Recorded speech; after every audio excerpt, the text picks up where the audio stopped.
Hi everybody and welcome back to my channel, Cacti, Mountains, Flora and Fauna. This is Mike in Zone 9B. It is the beginning of spring and it's about 75 degrees and I wanted to give you a quick tour of the yard of some of the work that I did prepping for the spring and summer, as well as work that still needs to be done. We're looking at my side yard, south side yard desert garden that does not have any irrigation. And I started to work on these areas. I've got four grasses that grow here that I have scalped or trimmed down, all the dead off, and the new will grow soon. I've got my pink jasmine vines that are looking really good. No buds or blooms on them yet, it's still early. Then I want to show everybody my ugly looking mesquite tree. I live next to a wash and the HOA landscapers came to trim the trees, and this is now what I have to look at. It's really quite sad that people think that that's the way you trim a tree. I enjoy the wash and I enjoy the trees that separate the houses, and now they've just massacred it. You're looking at an empty bird feeder. Since we got our new dog Sedona, she has been on her little puppy phase. She's been digging holes, eating bird seed, chasing lizards. She literally will jump and knock down all the bird feeders and hummingbird feeders to try to get to the food. So we've decided in the backyard not to feed the birds anymore until she outgrows her phase. This is still my winter garden, and I've started to pull things and prep for the spring garden. There's my oregano that actually for the first year in about 20 years has actually gotten some frost damage. The carrots were all done and I pulled those. And we still have a lot of good stuff growing in here. It just kind of amazes me.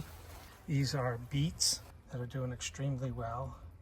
And the one thing I always hate about is transitioning from one season to the other, because if I still have vegetables that are growing nice, I don't want to get rid of them, but I still have to get the spring in. So we have lots of beet, and we still have some spinach, and we have tons of lettuce. They're starting to bolt. And then these wonderful big green things are Romanesco cauliflower. And although they've grown huge, there are no heads or vegetables that are coming out of them. And this is supposed to be a winter vegetable, so we'll see. I'm going to keep those for the springtime. This is the hummingbird and butterfly garden. I did go ahead and trim this one down. This had all the dead stuff on it. As you can see, I trim everything back down to the ground. And then I'd say a month, everything will be in bloom and fully growing. I still have to blow the yard and lay the mulch on top of it, but things are coming along nicely. Quick walk over to the rose area. We have to buy new roses. I've been talking about that for about a year now, and I finally pulled out the dead roses. We still have 3 good roses left, but we need to replace 4 of them. So we've got 1 there, number 2 there, 3 there, and our oldest rose, this one we've had for about 15 years, 20 years. Number 4 is now gone. I'm going to take you over to behind the shed where I grow my orange bells. I trim those down as well. People are always amazed. They think you trim them down and they're not going to come back. Again, most of the plants in my yard grow from new wood. So they grow from the base, they don't grow from the old wood that you cut. So these are my 2 orange bells that'll grow about, feet tall with beautiful orange tubular flowers that the hummingbirds love. As you can see, I've got a mess back here. My dog has come back here and has dug about 6 different holes, 4 feet deep, 4 feet wide. She digs, box here. The leftover box when I used to have a hot tub here versus a shed. She has followed that cable down all the way to the ground, 4 or 5 feet underground. It's incredible. And I've tried every spray, granular powder, cinnamon, cayenne pepper, vinegar, rabbit deer repellent, you name it. I thought she just jumps the fence. Of course, that's nothing. That little baby fence is nothing. So I've taken all my extra blocks and roof tiles and thrown them there. And she's finally not digging there anymore. Bonita ash is leafing out. Love this tree, great shade. I started working on the hummingbird and butterfly garden here. You can see all the smaller plants again, how I cut them down.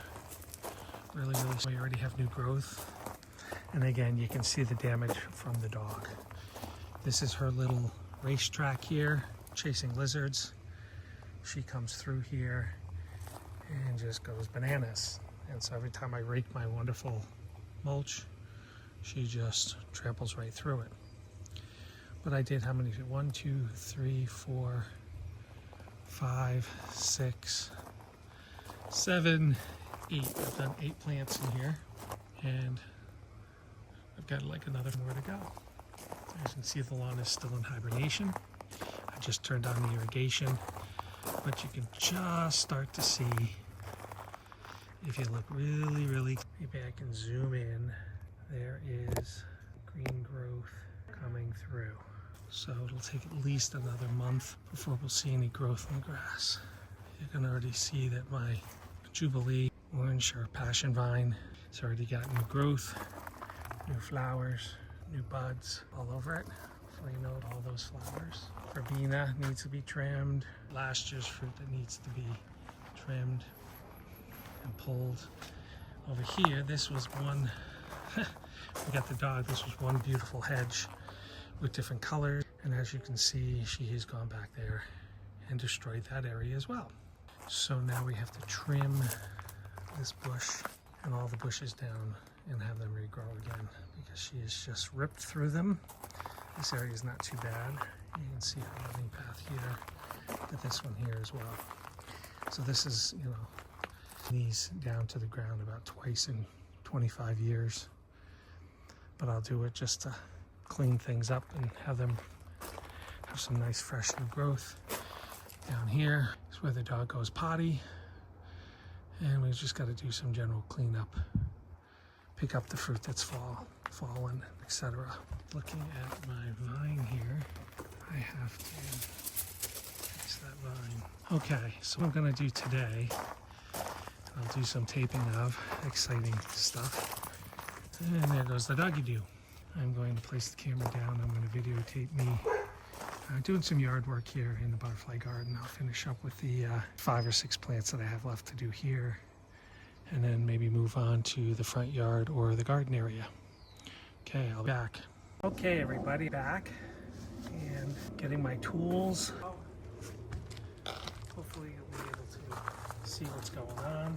I did want to talk about, finally broke down and bought a electric trimmer, which I truly love. So that helps a lot. I definitely recommend it. Okay, we're going to start. The first question people are going to ask is, why am I trimming this plant when it's got flowers on it? I'm trimming it because it's bloomed multiple months out of the year, and I need this bush to be as small as everything else so they kind of grow together. So here we go.